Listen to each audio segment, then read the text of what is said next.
நல்ல ஆழ்ந்த தூங்குறனால நம்ம என்னெல்லாம் பலன் அடையும் அப்படின்னு பார்த்தீங்கன்னா, அதில் ரொம்ப முக்கியமான பலன் வந்து இம்யூன் சிஸ்டம். நம்மளோட இம்யூன் சிஸ்டம் வந்து நல்லா சூப்பராக இருக்குங்க. நல்லா தூங்குற ஒரு ஹெல்த்தியான பர்சனுக்கு நல்ல ஒரு இம்யூன் சிஸ்டம் இருக்கும். நம்ம சரியாகவே தூங்கினா immune system is nothing but நோய் எதிர்ப்பு சக்தி. இப்போ பக்கத்தில் இருக்கவங்களுக்கு ஏதாவது ஒரு ஃபீவர் வந்ததுன்னா அது உடனே நமக்கு வந்து இம்யூன் சிஸ்டம் நமக்கு ரொம்பவே கம்மியாக இருக்குது அப்படின்னா உடனே அந்த டிசீஸ் வந்து நமக்கும் வந்துடும். ஸோ நமக்கு நல்ல ஒரு இம்யூன் சிஸ்டம் இருக்கிறதுக்கு நம்ம நல்லா ஆழ்ந்த தூங்கணும்னு சொல்றாங்க.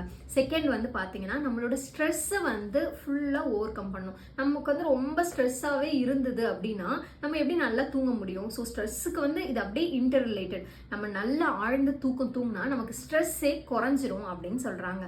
மூணாவது வந்து நான் ஒழுங்காவே தூங்கல அப்படின்னா வெயிட் கெயின் வந்து இன்க்ரீஸ் ஆகிட்டே போகும். ஸோ நான் நல்லா தூங்கியிருக்கேன்னா எனக்கு அந்த மாதிரியான கம்மியாக தான் நான் சாப்பிட்ருப்பேன், ஆனால் நிறைய நான் வெயிட் கெயின் அடைகிறேன் அப்படின்ற மாதிரியான ப்ராப்ளம்ஸ் ஃபேஸ் பண்ணுறீங்கன்னா நல்லா நீங்களே திங்க் பண்ணி